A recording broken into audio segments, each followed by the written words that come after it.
ఇది ఒక ఫ్యాషన్ అయిపోయింది. బిజినెస్ చేయడం, లాస్ వస్తే సబ్స్క్రైబర్స్ ని డొనేట్ చేయమని అడగడం. నేను మాట్లాడుతుంది జబర్దస్త్ ఆర్టిస్ట్ మహిదర్ గురించి. అతను ఆర్టిస్ట్ మాత్రమే కాదు, యూట్యూబ్ ఛానల్స్ కూడా ఉన్నాయి. తనకి 2-3 ఉన్నాయి. అండ్ ప్రధానంగా తనకు మూవీ రివ్యూవర్.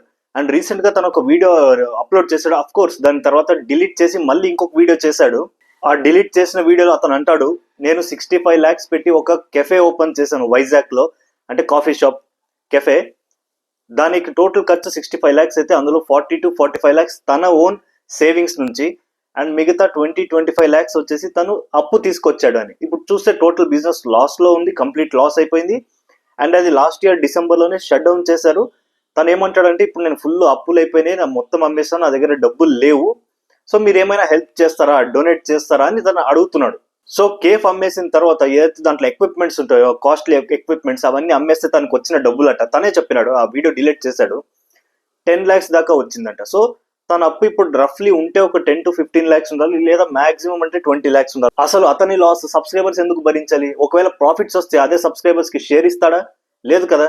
ఈవెన్ ఇంతకు ముందు కూడా మన తెలుగు కమ్యూనిటీలో కొంతమంది ఈ యూట్యూబర్స్ ఉన్నారు, కొంతమంది పేర్లు అనవసరం.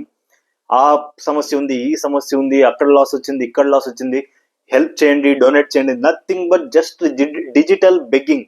పోనీ అతనికి ఏదైతే లాస్ ఉందో 65 lakhs ఓవరాల్ వచ్చిందో, అది ఏమన్నా ప్రూఫ్ పెట్టాడు ఆ వీడియోలో అంటే ఏ ప్రూఫ్ పెట్టలేదు తను. అండ్ మోర్ ఓవర్ తనకి ఉండే యూట్యూబ్ ఛానల్ ఏదైతే రివ్యూస్ ఇస్తాడో సినిమా, దానికి 1 million సబ్స్క్రైబర్స్ ఉన్నారు, అంటే 10 లక్షల సబ్స్క్రైబర్స్. ఈ సంవత్సరం సంక్రాంతికి బోల్డ్ అని పెద్ద సినిమాలు రిలీజ్ అయ్యాయి. అందులో రాజాసాబ్ ఉంది, ప్రభాస్ గారిది, అండ్ చిరంజీవి గారిది మనశంకర వరప్రసాద్ గారు ఉంది, అండ్ రవితేజ గారిది భర్త మహాశైలకు విజ్ఞప్తి, అలాగే నవీన్ పోలిశెట్టిది అనగనగా ఒక రాజు కావచ్చు, లేదా శర్వానంద్రి నారి నారి నడుము మురారి. అన్ని మంచి సినిమాలే, దానికి అన్ని రివ్యూస్ చేశాడు ఇతను. మంచి వ్యూస్ వచ్చాయి. జనరల్ గా ఒక వీడియోకి ఒక 20,000 వ్యూస్ వస్తేనే చాలా మంచి డబ్బులు వస్తాయి. అలాంటిది ఇతనికి లక్షల్లో వ్యూస్ వస్తాయి. అట్లీస్ట్ 4 lakhs వ్యూస్ వస్తుంది ఒక పెద్ద హీరో సినిమా రివ్యూ చేస్తే. మరి ఎంత డబ్బు వస్తుంది? అలాగే కంటిన్యూగా అర్న్ చేస్తూ పోతూ మెల్లిగా అప్పు తీర్చొచ్చు కదా. No, easy money. అది కాకుండా ఇదే మంత్ లో ఫంకీ మూవీ రిలీజ్ అవబోతుంది, విశ్వక్ సేన్ గారిది. అది కాకుండా ఈ మార్చ్ లో 2 పెద్ద సినిమాలు వస్తున్నాయి. ఒకటి బాలీవుడ్ నుంచి దురంధర్, ఇంకోటి కన్నడ ఫిల్మ్ ఇండస్ట్రీ నుంచి టాక్సిక్ యష్ది. 2 పెద్ద సినిమాలే, మంచిగా వస్తాయి డబ్బులు రివ్యూ చేస్తే. అది కాకుండా మళ్ళా ఏప్రిల్లో మన రామ్ చరణ్ గారిది పెద్ది వస్తుంది, అది కూడా మంచి రివ్యూ వస్తుంది, బాగా డబ్బులు వస్తాయి. అట్లా అర్న్ చేసుకుంటూ పోతే వస్తాయి కదా. అది కాకుండా ఏదైనా ప్రమోషన్స్ కానీ, తెలిసిన వాళ్ళని అడగడం కానీ, తను ఇంతకుముందు ఆర్టిస్ట్ కాబట్టి ఆర్టిస్ట్ ఫెటర్నిటీ నుంచి ఎవరైనా అడిగితే ఇస్తారు డబ్బులు. ఈవెన్ తనకు కాంటెంట్ క్రియేటర్స్ చాలా మంది తెలుసు, వాళ్ళని అడిగినా ఇస్తారు. అండ్ అందులో భాగంగానే అడిగాడు ఒక ఇద్దరిని, వాళ్ళు ఇచ్చారు. అలాగే ఇంకొంతమందిని అడిగి కలెక్ట్ చేయొచ్చు కదా. లేదు, నాకు ఏదైతే అప్పు తీర్చే పని ఆర్ ఏ అకౌంటబిలిటీ ఉండకూడదు, చాలా సునాయాసంగా రావాలి. అండ్ ఆ వీడియోలో తను ఇచ్చిన ఆస్కర్ పర్ఫార్మెన్స్ ఉంది, చాలా దీనంగా ముఖం పెట్టి, నాకు ఎట్లా మాట్లాడాలో అర్థం కావట్లేదు, నాకు ఏం చేయాలో అర్థం కావట్లేదు. ఈ పరిస్థితి, ఈ సిచ్యువేషన్ బిజినెస్ పెట్టడానికి ముందు రావాలి, లేదా లాస్ వస్తుందేమో అనిపించినప్పుడు రావాలి. అసలు చిరాకు తెప్పించే విషయం ఏంటంటే, అతను వీడియో కింద, అఫ్ కోర్స్ ఆ వీడియో డిలీట్ అయిపోయింది, ఆ వీడియో కింద వచ్చిన కమెంట్స్ ఏంటంటే, అన్నా నీ బాధ చాలా ఘోరము, నేను నీకు 100 rupees ఇస్తున్నాను, 300 ఇస్తానని ఒకడు, 1000 ఇస్తానని ఒకడు, ఎలాగైనా హెల్ప్ చేస్తానని ఒకడు, నా పాకెట్ మనీ నుంచి ఇస్తానని ఒకడు. ఇవన్నీ కమెంట్స్ చూసినప్పుడు అరే జనాల్ని పక్కగా ఎంత బాగా గొర్రెల్ని చేస్తున్నాడని అనిపించింది. మరి ఇంకొక విషయం కూడా తను చెప్పాడు, తన యూట్యూబ్ ఛానల్ కూడా అమ్మేయాలి అని అనుకున్నాడంట. దానికోసం బేరం పెడితే ఎవరో ఒకరు వచ్చారంట, వాళ్ళు ఏమన్నారంటే ఒక్క సబ్స్క్రైబర్ కి 4 రూపాయలు ఇస్తామన్నారంట. అంటే 1 million సబ్స్క్రైబర్ అంటే 10 లక్షల సబ్స్క్రైబర్స్ కి 4 rupees అంటే దాదాపు 40 లక్షలు తీసుకోవచ్చు కదా. లేదు, వాళ్ళు ఒక కండిషన్ పెట్టారంట, మీరు కనుక మీ ఛానల్ మాకు అమ్మితే మీరు మళ్ళీ యూట్యూబ్ ఛానల్లో ఈ మూవీస్ రివ్యూస్ అనే కాంటెంట్ మళ్ళీ చేయకూడదు. ఎందుకంటే మళ్ళీ మీరు చేస్తే మీ సబ్స్క్రైబర్స్ ఏదైతే మా ఛానల్ ఉన్నారు, ఇప్పుడు మేము కొనబోయే ఛానల్లో, అందులోంచి మళ్ళీ మీ దగ్గరకు వచ్చేస్తారు కదా, అది మాకు నష్టమే కదా. సో మీరు అది చేయకూడదు అంటే అయ్యగారికి అది నచ్చలేదంట.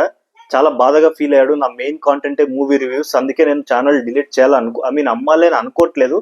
సో ఎలాగైనా సరే మీరు నాకు ఇచ్చేయండి డబ్బులు. ఆల్మోస్ట్ ఇదే మీనింగ్. తన ఫ్యామిలీ మెంబర్స్ అడగచ్చు డబ్బులు, ఫ్రెండ్స్ అడగచ్చు, రిలేటివ్స్ అడగచ్చు, ఈవెన్ తనకి ఏదైనా ఒక ప్రాపర్టీ ఉంటే దాన్ని తాకట్టు పెట్టి అప్పు తీర్చొచ్చు. అట్లీస్ట్ 50% అయినా అప్పు తీర్చొచ్చు. దాని తర్వాత మిగతా 50% తిప్పి కొడితే సంవత్సరం వస్తాయండి డబ్బులు. తనకి రివ్యూస్ గట్టిగా వస్తాయి, వ్యూస్. నాకు తెలిసి తెలుగు కమ్యూనిటీలో మూవీ రివ్యూస్ చేసే దాంట్లో అందరికన్నా ఎక్కువ వ్యూస్ వచ్చేది, చాలా బాగా వచ్చేది. One of the top reviewer తినే. నేను పబ్లిక్ ఒకే విషయం చెప్తున్నా, మిమ్మల్ని మీరు కాపాడుకోండి ఇలాంటి స్కామ్స్ నుంచి, వీటి నుంచి. ఎమోషనల్ డ్రామాకి, సింపతి డ్రామాకి ఎర్రి గొర్రెలు అవ్వకండి. ఒక కాంటెంట్ క్రియేటర్ కష్టపడి వీడియో చేస్తాడు. ఎస్, తనకి కెమెరా ఖర్చు ఉంటుంది, లైటింగ్ ఖర్చు ఉంటుంది, ఎవరన్నా హెల్పర్స్ని పెట్టుకుంటే ఆ ఖర్చు ఉంటుంది, ఇంటర్నెట్లో అప్లోడ్ చేస్తాడు కాబట్టి ఇంటర్నెట్ ఖర్చు ఉంటుంది, నేను కాదని అన్నీ ఉంటాయి. అట్ ద సేమ్ టైం వాళ్ళకి రెవెన్యూ కూడా వస్తుంది, బాగా గట్టిగానే వస్తుంది యూట్యూబ్ నుంచి. అండ్ సబ్స్క్రైబర్స్ కూడా వాళ్ళు ఏం చేస్తారు, వాళ్ళు చేయాల్సింది చాలు, జస్ట్ సబ్స్క్రైబ్ చేయడం, వీడియో లైక్ చేస్తే చాలు. అదే వాళ్ళు మనకిచ్చే పెద్ద సపోర్ట్. ఎందుకంటే ఒక రోజంతా ఎంత కష్టపడిస్తారు, జాబ్ చేసో బిజినెస్ చేసో వాళ్ళంతా ఇంటికి వచ్చాక అరే చూద్దాం మన ఫేవరెట్ కాంటెంట్ క్రియేటర్ అని ఒక 15 minutes వాళ్ళు టైం ఇస్తారు, ఒక సబ్స్క్రైబ్ బటన్ కొడతారు, ఒక లైక్ కొడతారు, అదే చాలు, అదే పెద్ద contribution. By the way, channel subscribe చేశారా, వీడియో లైక్ చేయండి, రీచ్ ఉంటుంది. ఎవరికైనా హెల్త్ బాగాలేదు అనే రీజన్తో ఇచ్చినా డబ్బులు బాగానే ఉంటుంది, ఎందుకంటే హెల్త్ బాగుంటే కదా ఏదైనా యూట్యూబ్ వీడియో చేసేకైనా వేరే ఏ పనైనా. సో హెల్త్ రీజన్ పరంగా ఏదైనా ఒక డబ్బులు అడిగినా తప్పులేదు, నేను దాన్ని తప్పట్ను. కానీ వీళ్ళ దూల కొద్ది ఏదో వీళ్ళు బిజినెస్ చేసుకొని ఎలా పడితే వాళ్ళ investment plan A, plan B, plan C ఇలాంటివి లేకుండా ఏదో వాళ్ళు బిజినెస్ చేసి లాస్ వచ్చిందా, మనకు ఉన్నారులే సబ్స్క్రైబర్స్ అడిగేద్దామని ఆ వీడియో డిలీట్ చేశాక ఇంకొక వీడియో చేశాడు.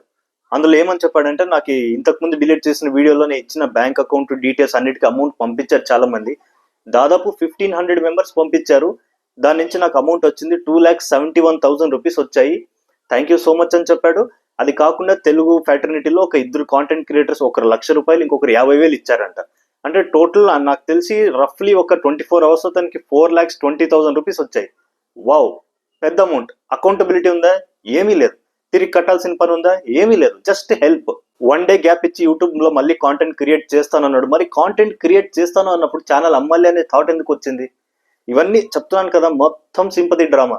స్టార్ట్ చేశాడు ఆల్రెడీ. స్పిరిట్, ప్రభాస్ గారి మూవీ గురించి ఒకటి వీడియో చేశాడు. అండ్ వేరే ఛానల్లో క్రికెట్ రిలేటెడ్ పాకిస్తాన్ ఇండియా ఏదైతే వరల్డ్ కప్ మ్యాచ్ నడుస్తుందో, నడవబోతుందో దాని గురించి వీడియో చేశాడు. So is back, very active, చాలా బాగున్నాడు. మొత్తం మంచి స్క్రిప్ట్, నాకు స్క్రిప్ట్ అనే అనిపిస్తుంది ఇది. ఇతను చేస్తుందంతా పక్కా యూట్యూబ్ గైడ్ లైన్స్ కి విరుద్ధం. అసలు పబ్లిక్ సపోర్టే చేయకూడదు ఇలాంటి వాళ్ళని. గతంలో కూడా ఇలాంటి వాళ్ళు ఐ థింక్ ఒక 2-3 నేను చూశాను ఇలా డబ్బులు అడగడం. అప్పుడు నా యూట్యూబ్ ఛానల్ కూడా లేదు. అండ్ ఇప్పుడు చూస్తే మళ్ళీ ఇతను ఇది ఇలాగే వదిలేస్తే రేపు పొద్దున ఇంకొకటి దూలెక్కి ఒక బిజినెస్ చేస్తాడు, దానికి ఒక 30 లక్షలు పెడతాడు, వానికి ఏం టెన్షన్ లేదు. నాకు ఒక 10 లక్షల మంది సబ్స్క్రైబర్స్ 7 లక్షల మంది ఉన్నారు, వాళ్ళని అడిగితే కనీసం ఒక 3-4 లక్షలైనా వస్తాయి, నాకు 50% లాస్ అన్న కవర్ అయిపోతుంది, మిగతా 50% ఒక 4 వీడియోలు చేస్తే ఒక 4 గంటలు చూడు, ఒక 6 months కష్టపడితే అయిపోయింది అనే ఈ ఈజీ థాట్ లో ఎలా పడితే అలా రెచ్చిపోతారు. మీ హార్డ్ ఎర్న్డ్ మనీ మీరు ఎవ్వరికి ఇవ్వకండి. Thank you.